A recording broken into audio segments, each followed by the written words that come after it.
Goodness, all these people. All right. Well, hello, everyone. I'm Sandro Tejada, Director of Major Gifts and the Seton Hall Parents Program. Sorry about that. Thank you for joining us during Seton Hall Week in our 34th virtual offering so far. I'm so happy to have Dr. Anthony Sciglitano for our back to school class. This session is being recorded. We will have an on-demand page and we'll add all our Seton Hall Week recorded sessions to the page, and I'll share it in the chat.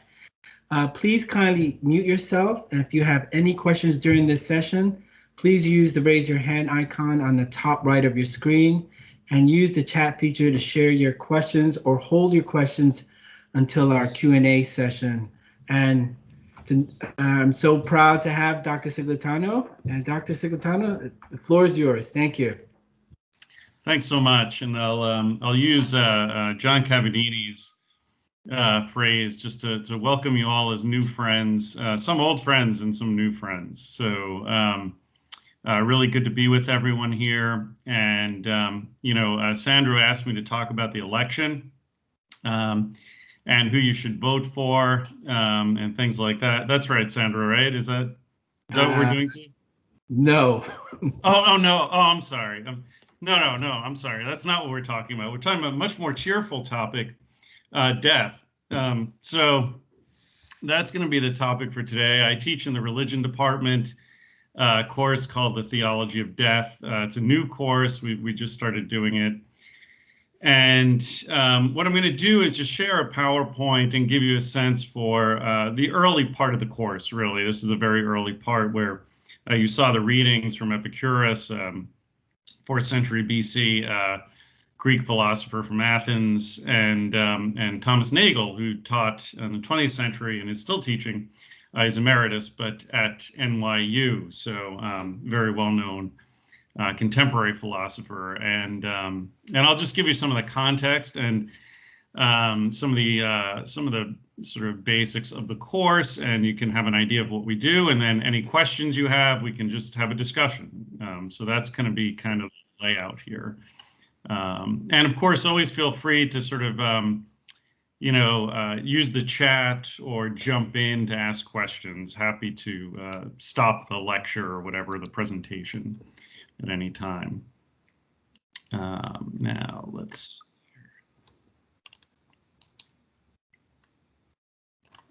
Okay, so I think I'll do it this way. So at the beginning of this course, we use this title from Nagel's essay or line from, is death bad? And it seems like such an obvious answer. It's not something we typically want. And so we use that, and philosophers are very good at asking questions which seem to have obvious answers, but forcing us to give our reasons for them, right? And it's interesting because when we designed this course, it had nothing to do with COVID. We weren't trying to be relevant, and that's the last thing we wanted to be. So we're here today, actually, in between COVID on the one side, and Halloween or All Hallows Eve or All Saints Day in the Catholic calendar on the other. And in some ways, All Saints Day is an answer to the question that occurs with death, right? The question of death is communion finally and entirely ruptured between us and those who have gone before? Of course, the communion of saints in the Catholic faith says, actually, no, that's not the case, right? This is Catholic, that is universal. We have this communion across the borders of time, of space, and even across the border of death. So we begin the class and we talk about death in the modern world a little bit. And death in the modern world is interesting. A person named Philippe Arias wrote a book called At the Hour of Our Death. It's the most famous book on this topic. And he says in modernity, and Pope Benedict XVI speaks similarly, actually, is often hidden away by technology. We put it someplace else behind curtains, or alternatively, we make a spectacle of it, right? We invite serial killers into our homes weekly on shows like Dexter and whatever else. And so it becomes a spectacle that we want to look at again and again and again in varied and sundry ways.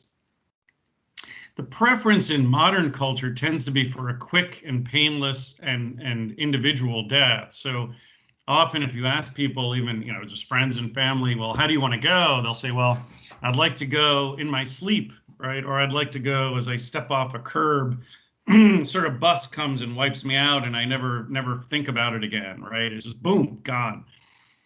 In the medieval period and even early modern, typically that wasn't the case. People wanted to have everyone around them. They wanted to die in their home. They wanted to reconcile with friends and family. They wanted to give their last wishes. They wanted to, do the sacrament of reconciliation, et cetera, et cetera. There were formal rituals involved through all of this, and it was very much a communal sort of event, not this sort of individualistic thing. So some of the course investigates these contexts and these differences in the way we address ourselves to death.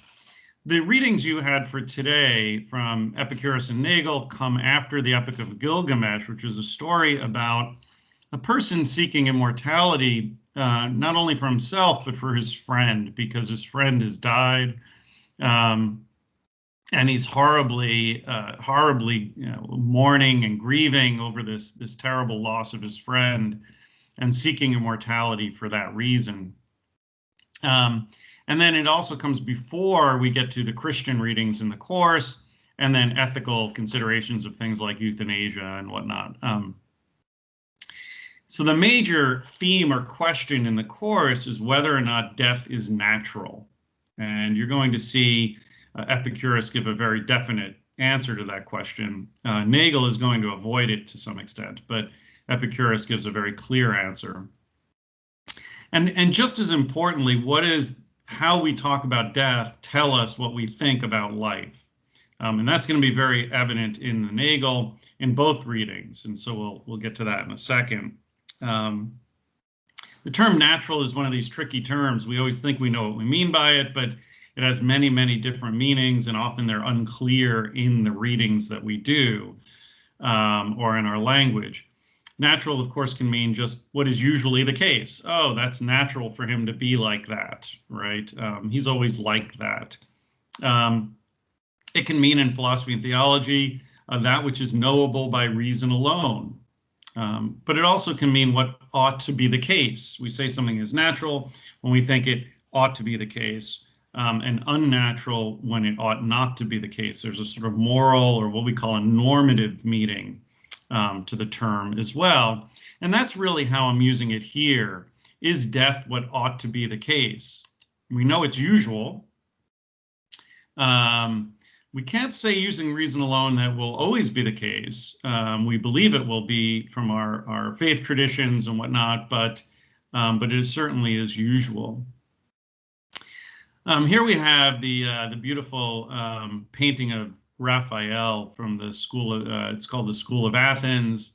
It was his rendition of philosophy, essentially. He had to paint 4 paintings. One of them was philosophy, theology, jurisprudence, and poetry, but this is the philosophy one. And you have in the middle here Plato and Aristotle. And it is somewhat disputed where Epicurus would be in here. Those who, like Epicurus, do not want to believe what I'm going to tell you next, which is, Socrates is here, by the way. He's annoying everyone. Everyone's very annoyed by Socrates. But this would seem to be Epicurus over here. And I don't know how well you can see that. You'll see it better on the next slide. Yeah, here he is. And of course, he seems to be consuming something, right? He's eating something or drinking something. This is the bust of Epicurus. Typically, this is what is thought to be the depiction of Epicurus. And Epicurus is a materialist, right? He thinks that all life and ethics have to do with pleasure and pain. He thinks we're composed of atoms only. And when we die, death is the dispersal of those atoms. Think of entropy. They sort of just go away, and that's all there is. Even the soul is constituted by sort of very fine particles that we can't see, but that are there and animate our body. So Epicurus says death is not bad, or in our language, death is natural. He's an Athenian philosopher and develops a school called the Garden. You have all these, he buys a garden basically, and so it becomes called that. The goal of philosophy is happiness. Philosophy in the ancient period is often a kind of therapy. It's a way to teach us to think rationally about our lives, to move us towards happiness and away from those things that make us unhappy. And for him, that's a kind of fear or sort of anxiety or agitation. And he wants to get us to a state of imperturbability, a state where we can't really be anguished. And that's going to involve certain learning certain kinds of things. That's what we'll see in a second. And so early Christians, many Christians didn't like Epicurus because of his materialism and what that allowed in especially degenerate forms. He himself was actually pretty temperate in terms of appetites. He didn't think we should stoke our desires for different things because that would make us unhappy and agitated. But those who followed him, of course, modified that, and when everything's based on pleasure and pain, that can lead to other kinds of things. And early Christians felt that this was very sort of vulgar kind of ethics. They tended to like Plato more, and so it's not unusual they would depict him sort of filling his belly in some way. The world's composed of atoms and empty space, basically. Okay, so death for Epicurus, as I said, is the dispersal of these atoms. Death is a problem because it causes anxiety. It does not lead to steady state happiness. And so the argument against death then is to help us remove this anxiety, right?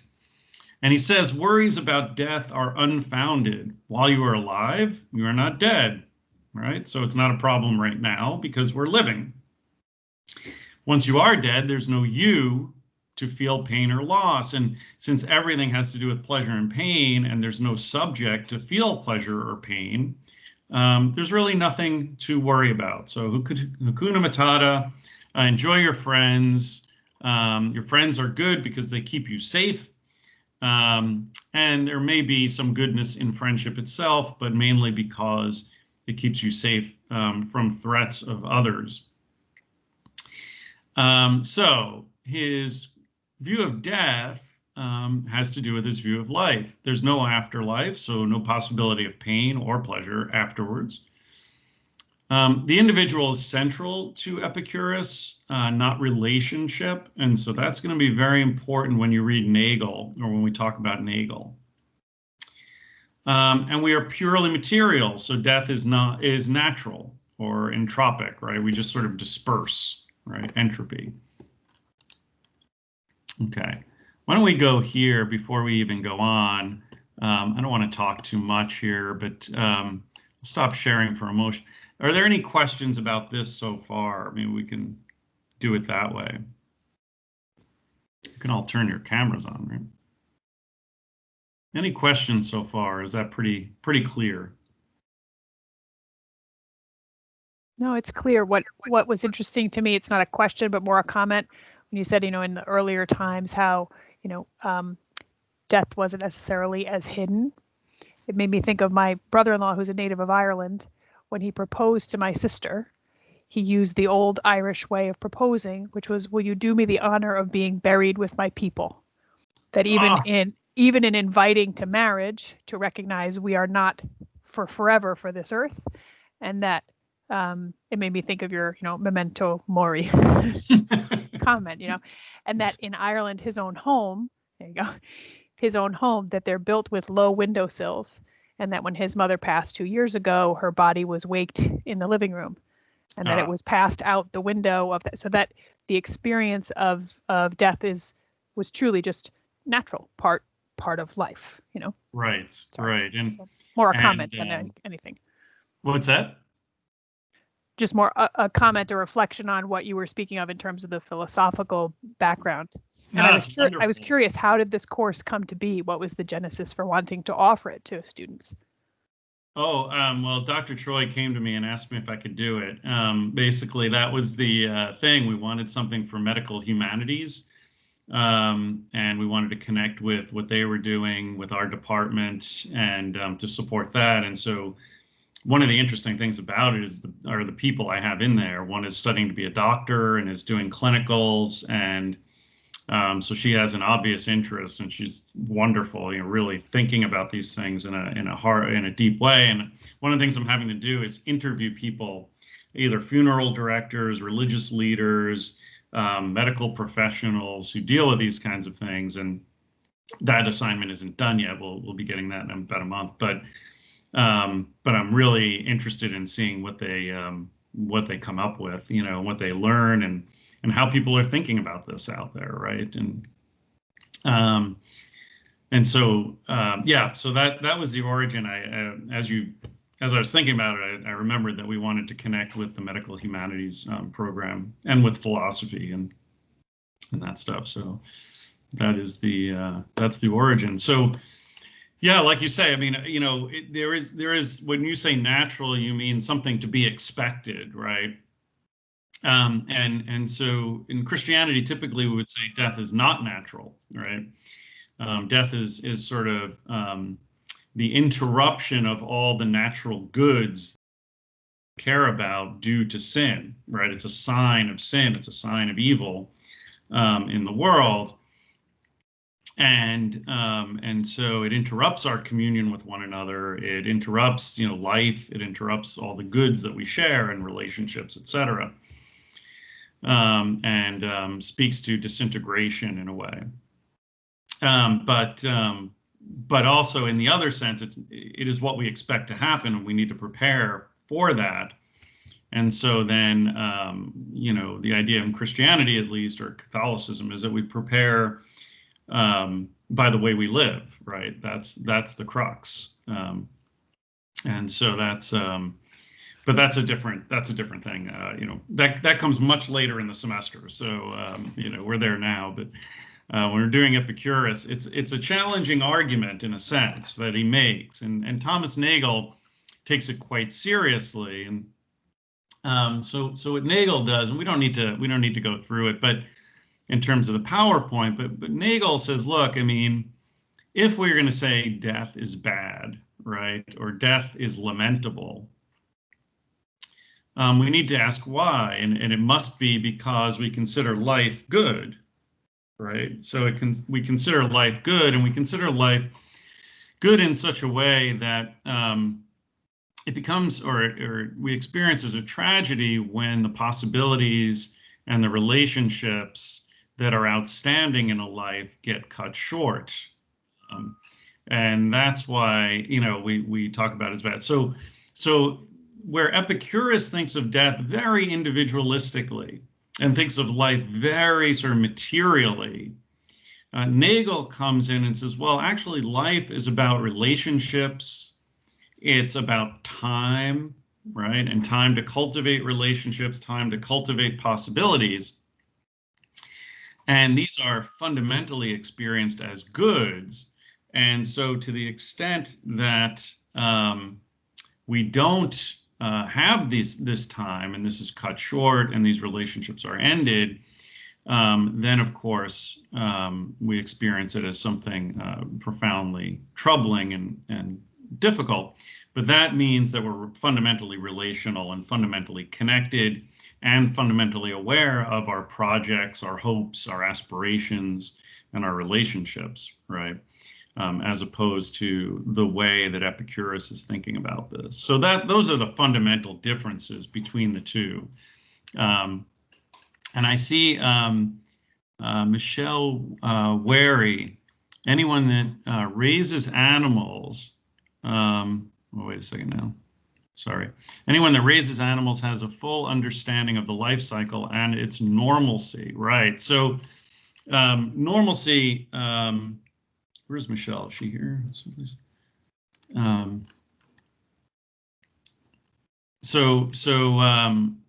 Normalcy would be, again, a particular meaning of the term natural, right? And so it's what we usually expect to happen, right? Yeah, and I think Epicurus would agree with that view. This is just what happens, and you're not going to suffer afterwards anyway, so don't worry about it, right? That would be his way of dealing with this. But we probably are a bit more conscious. I mean, one might say that animals mourn it too, and that's a whole thing that would be a more complicated discussion. We talk about that in class sometimes. I don't know enough about animals, but I do know that it's widely thought that elephants, for instance, not only mourn, but they seem to go through rituals of mourning. It's absolutely fascinating. For instance, there was one show I was watching, and there was an elephant skull and bones on the ground, and the entire group of elephants then walked by, and each one touched the skull with its, what do you call it? Foot, I guess. I don't know what an elephant foot is called, but they each kind of walked by and touched it as they went by on their way. It was quite extraordinary to see. But in any event, that's I'm out of my area of expertise at that point. So are there questions and thoughts here? And we could talk about Christian views as well and different things like that. I'd be happy to do that. Have at it, folks. In class, everybody has something to say about death. I mean, it's not, somebody is, I see something lighting up here. I'm not sure.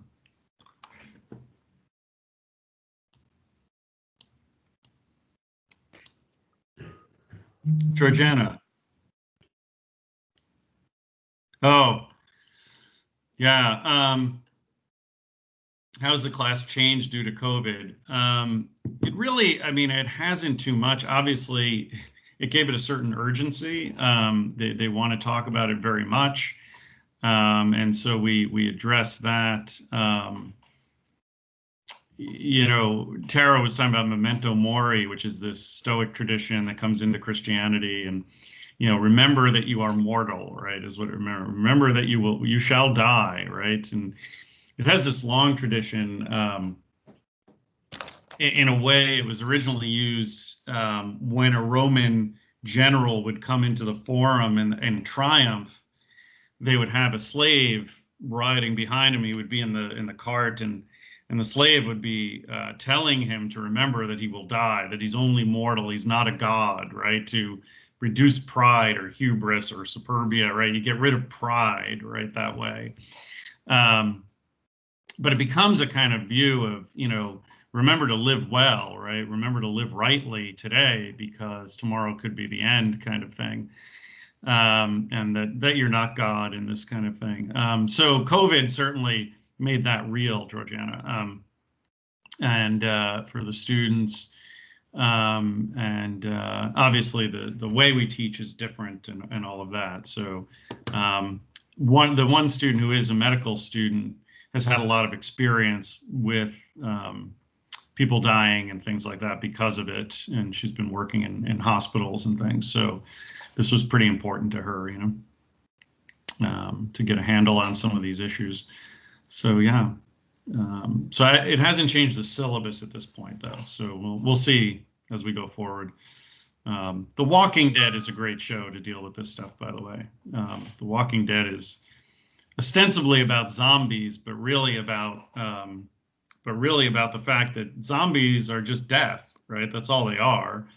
It's not really, the zombies are sort of secondary in the show.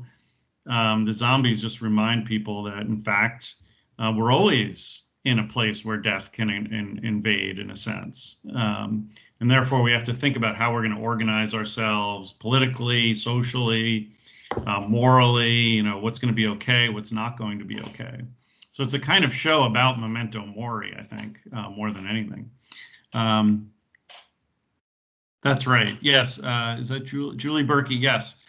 Yes. He thinks that the abnormal or over concern with death leads to agitation, and that leads to terrible judgment. So for Epicurus, the rational part of the soul is in the chest, right? And the soul sort of makes inferences from sense data. He doesn't actually, we don't have a lot about what he says about how we know, but it gets picked up and then we find it elsewhere from others. But we don't have a lot of his work still, right? We very little of it. He wrote a ton, we know that, but we don't have a lot of it. But that's right. And so it leads us to, because we're agitated, we make bad judgments and impractical wisdom instead of practical wisdom, which is his highest virtue. And so then we make bad judgments because we're so nervous about death. And then, of course, that leads to unhappiness, maybe unhappiness for us, quite possibly unhappiness for others as well. So yes, that's absolutely the case. And that's what he wants to get rid of. Father?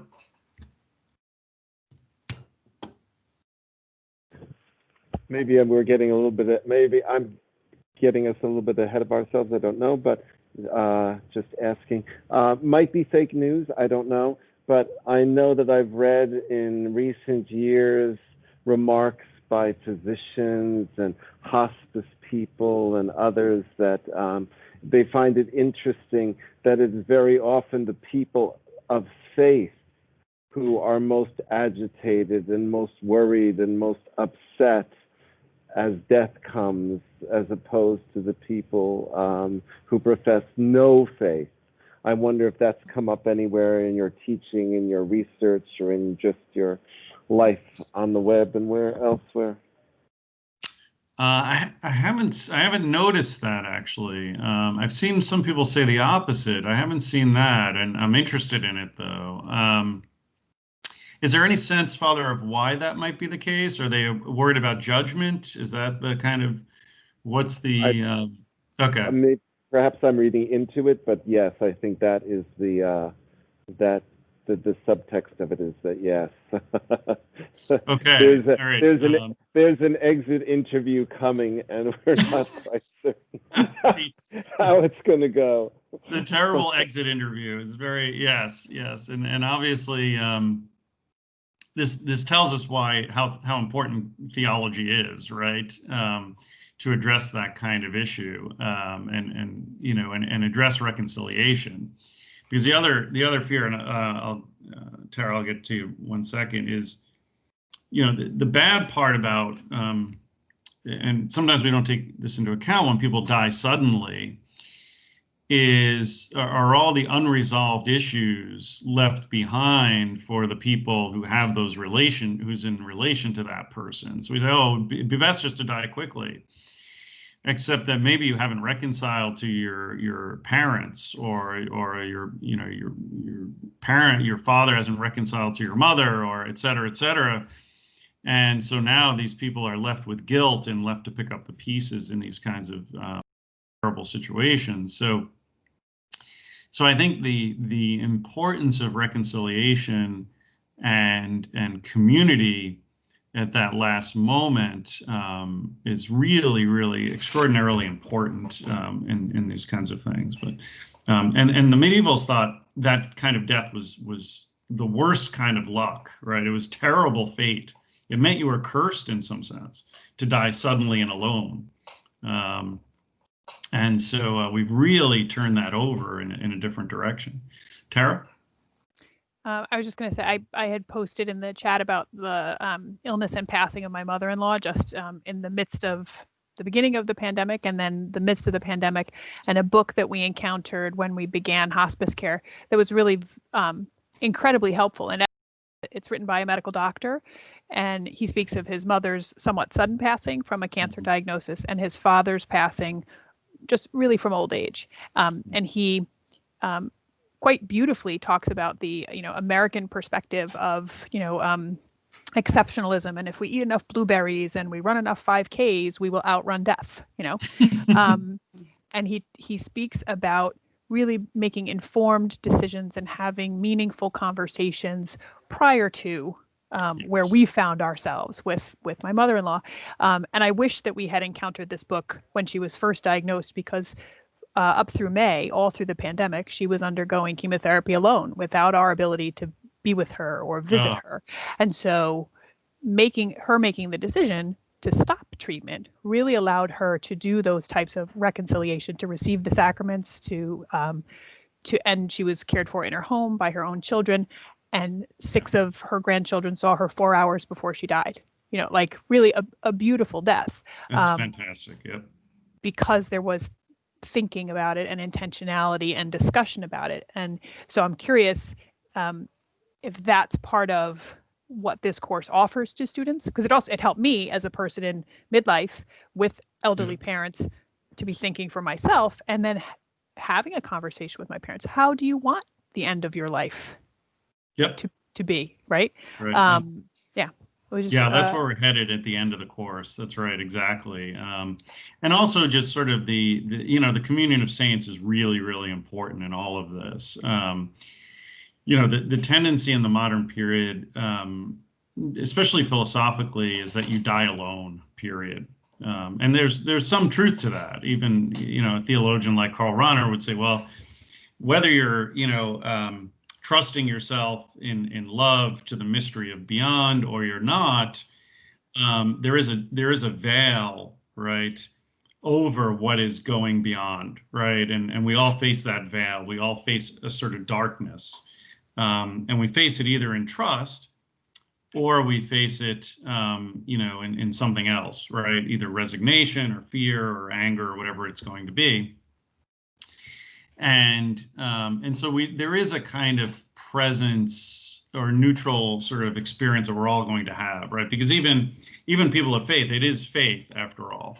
It's not the same as peeking behind the curtain and seeing the wizard, right? So there is that difference. But having said that, Catholicism also says that Christ descends into hell, right? That the full expanse of death is embraced in some way by Christ, and in Christ all of the saints. So he is with us in our death, as is this entire communion, right? So so that's kind of where the course is going. They don't know that yet, but that's where we're headed in the end, right? AARP. Oh, really? Oh, that's interesting. And I'm of age now, so I can actually avail myself of that, I think. So do you see that AARP as a card game to ask those hard questions about death, forgiveness, and last requests? That's fantastic. But what Tara's talking about is exactly the ancient tradition, right? That's exactly what they did. I mean, people surrounded one another in the home. It's very hard today to get that to happen. Hospice works at it now. They're getting better and they're doing better things now, thank God. But that is a real challenge, especially. My own father died in 2005, and we kept wanting to bring him home, and there was always one more surgery to try or one more thing to try. And in the end, we wound up not being able to do that, and so it was a very, difficult situation. Now, thankfully, everyone was there, right? It just really was, in that sense, it was wonderful. But in the larger, way of doing things, we didn't get to that. So,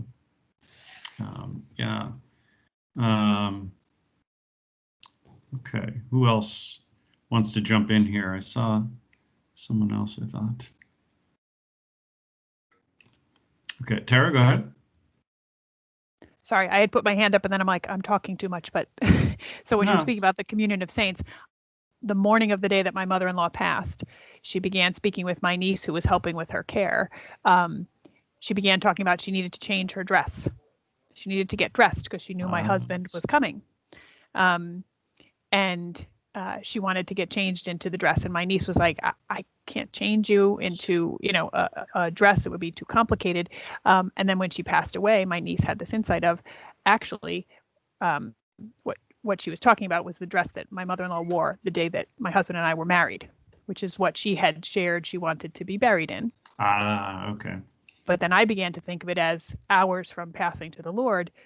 I started to think of the baptismal garment, right? I have to get dressed for the true wedding feast, That's what I thought of. Yeah. So, but all of that only landed and came into our consciousness when my mother-in-law's sister said, "Oh, no, she told me she wanted to be buried in the dress that she wore for your wedding," and then we were like, now it makes sense. And then my niece was saying, if I had realized that she was, in my belief, she was conscious of the Lord is coming and I'm readying myself, right? Because she was asking, is Mark coming, my husband? That she knew she wanted to see him and that Christ was coming for her. Like it just really made that loss, which is profound, so much more beautiful and humanly palatable, if that makes sense. That she was at peace in her own home, saw her son, and knew that it was that it was time, right? Like, and so I've said to many people since her passing, if I had the opportunity to write my own script, like that would be it, to have all of those gifts, and the communion of saints really being made present, and that her grandchildren accompanied her in these days and see this as a not frightening, unnatural thing, really a blessing. Beautiful. So Nora and then sister, please. Hi, good morning, and thank you for this. It's been extremely helpful, but I just wanted to piggyback on Tara's comment because when my grandmother, it's been many years ago, 1994 is when my maternal grandmother passed away, but a very similar experience to that of your mother-in-law's, this idea of preparation. She started asking my mother and my aunts and uncle, like, when was spring break? At the time, I was in college. I think I had I was the younger of, I have a huge family, but I was the younger of the cousins. But I had two younger cousins that were still in high school. I was in college, and I think I had another cousin in college at the time. And then, of course, my older cousins had started having their children. And so my grandmother kept asking, well, when is everyone's spring break? She wanted this consensus on spring break, which I thought was weird. I was like, okay, I don't know what that's about. And then I remember my now husband, but then college sweetheart, I guess, he graduated the year before I did. And he came to visit me for a weekend, and he said, hey, what do you want to do? And I said, I need to go see my grandmother.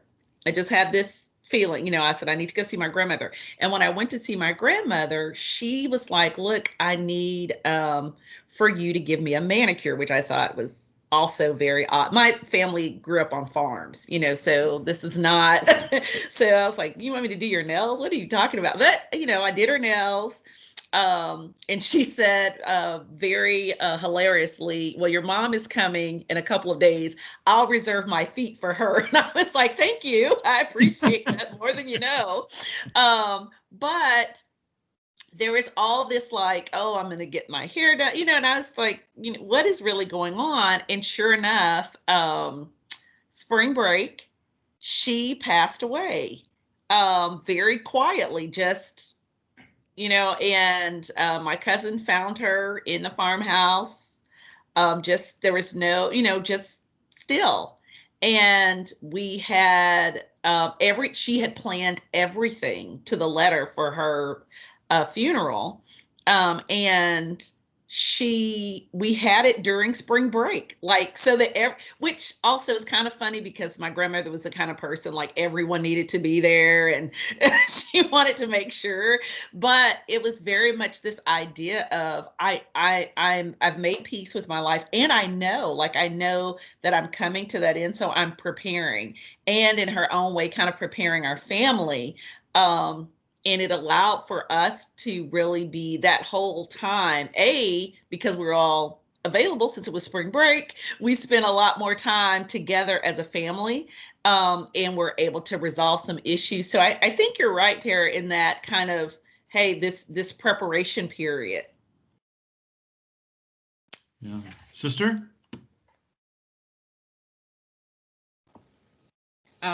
Yeah, my question is, I had like this experience when I was in, I think I was a sophomore, and I had a speech class, and it's like it's free speech, and I was in another Catholic university, and I gave a speech on college suicide, and then the person like after me gave a speech advocating for euthanasia. And then the next person gave a speech about not euthanizing the dogs, And then again, another time I had, recently also, again, the students are advocating euthanasia. But I'm wondering, like, is there, like what you're teaching now, is there like an education on death? I'm trying to understand, like, we are Catholic, and we know what's the Catholic viewpoint on euthanasia and on suicide. But at the same time, there's some people who are still strong Catholics who believe like euthanasia is still like it's good, or it's you're helping the person. Or is there like an education in the subject of death that makes us go one way or the other? Or I'm just wondering, like, as a topic you're talking about, is there a way that this can help us or help the students like give a understanding of, what's the difference? People won't advocate for suicide, but they will advocate for euthanasia. Well, it's interesting, sister. So you say people won't advocate for suicide, but actually certain philosophers in the ancient world did exactly that, and some in the modern as well. Because if happiness is your, your main sort of ethical principle, and then you have certain other ways of thinking about human life, right? For the Stoics, for instance, some of them would argue that suicide in certain cases is legitimate. And St. Augustine, of course, is the one who kind of says to them, well, you can't simultaneously say life in this world is happy and then legitimate suicide as a way to get out of it, right? That doesn't really work very well.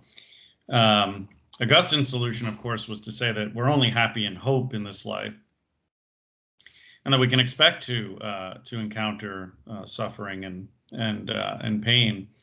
And it's faith which gives us the endurance and the hope to suffer through that. But yeah, we're going to talk about this in class. We're going to talk about euthanasia and whatnot. You seem to be asking two questions. One has to do with freedom of speech, which I certainly allow in class and all of that. So we have a full discussion of whatever they want to talk about. Some of them are not Catholic or not believers in any sense, and so we address that. But my own sort of thing is there are certain things I don't do, I should say, that I did consider doing. I did consider an entire section on suicide, and decided I was not comfortable teaching that to undergraduates. And so I did leave that out. If they want to talk about it, we certainly will. But that's one I'm a little bit anxious to talk about or do as a subject in class at this point. Euthanasia, we're going to deal with that, and of course the thing about euthanasia, and there's a lot to say here, but the thing about it is it very easily becomes my deciding whether or not your life is worth living. And, you know, interiority, right? The subject's own view of these things, right? Whether or not I would like to live, right, is often not given any kind of consideration. And so it becomes a very, very dangerous thing, actually, in my view. So we'll get to that down the road. We're going to talk about that and give the Catholic view. But yes, they are free to disagree. Obviously, that's sort of the, that's the playing field, right? That we're on to explore these questions and get to the truth of the matter. But yeah, it has many, many dangers to it. That's for sure. So does that answer your question, sister, or did you have another? Yes. Okay. Yeah. Very good. So Nagel's interesting, and his view is still getting fleshed out. People are sort of, developing it. He leaves a lot of things unsaid. He's very good at clarifying the questions and the problems, right? That's kind of his expertise. And so for him, he wants to say, no, this all has to do with, time. So the question arises, for instance, well, if death is a tragedy because we no longer have life, right, that we had, well, what about all those years before we were born? Is that a tragedy too? Should we be sad about that because we weren't around in the 13th century to see the University of Paris or something like that? And he says, well, that's actually a bad understanding of human existence, right? That leads you to ask that question. That is, time only goes one way in a sense, right? And it's directional. It's directional. Once we're here, we can experience the fact that we lost possibilities because we've developed into having possibilities at all. Prior to having any possibilities for our life, any relationships, none of that is really in play. And all of that means that consciousness really matters, right? Consciousness and time really matter to all of this discussion of whether or not death is bad. In the end, Nagel's going to think death is lamentable and it is something we should consider tragic, right? Against Epicurus. And he goes right after Epicurus on page 79, if you're interested.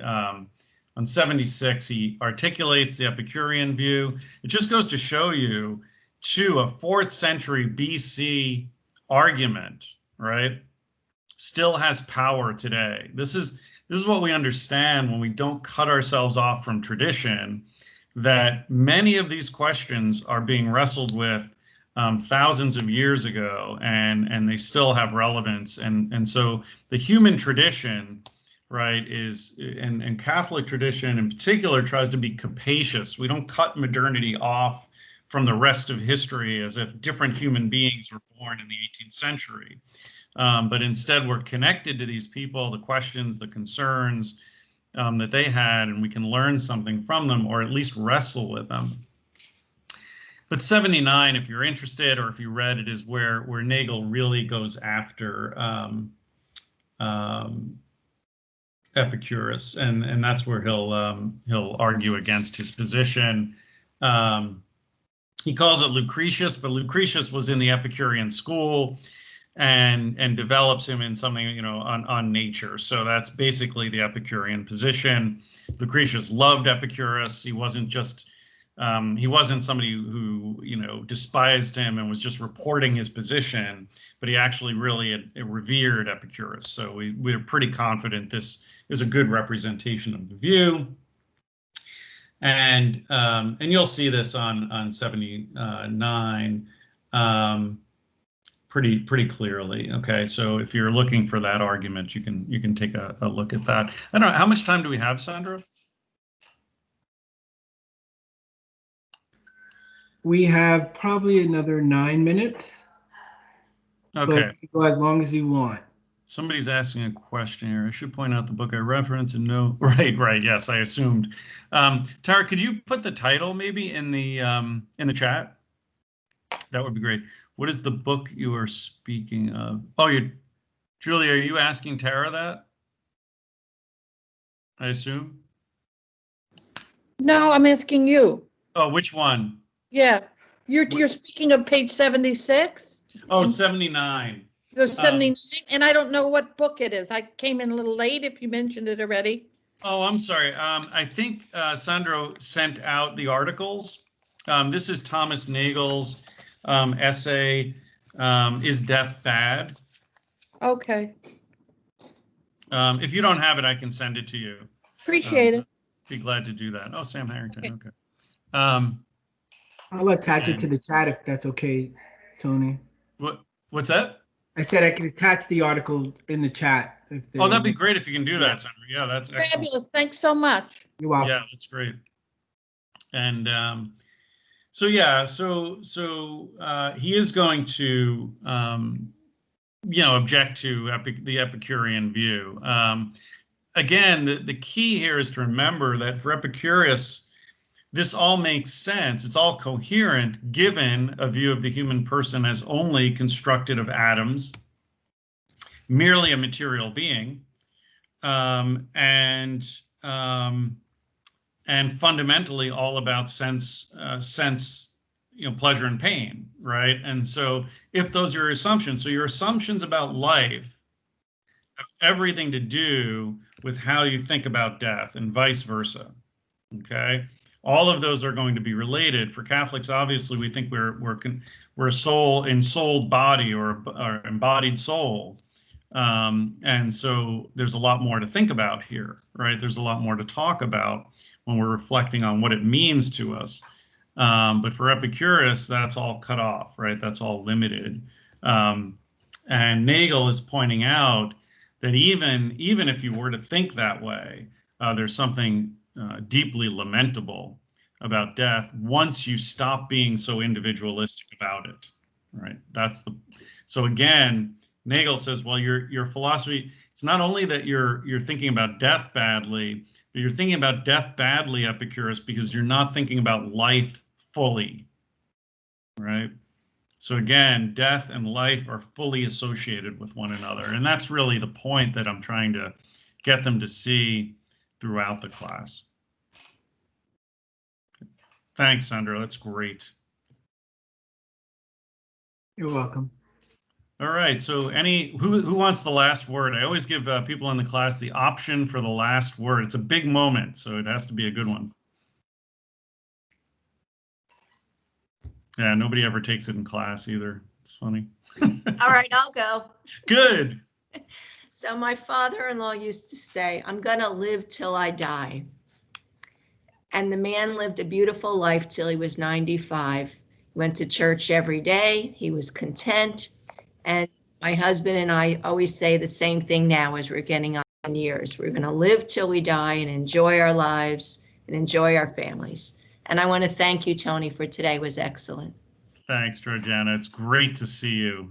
Too rare these days. All right. Thanks, everyone. Thanks so much for being with us.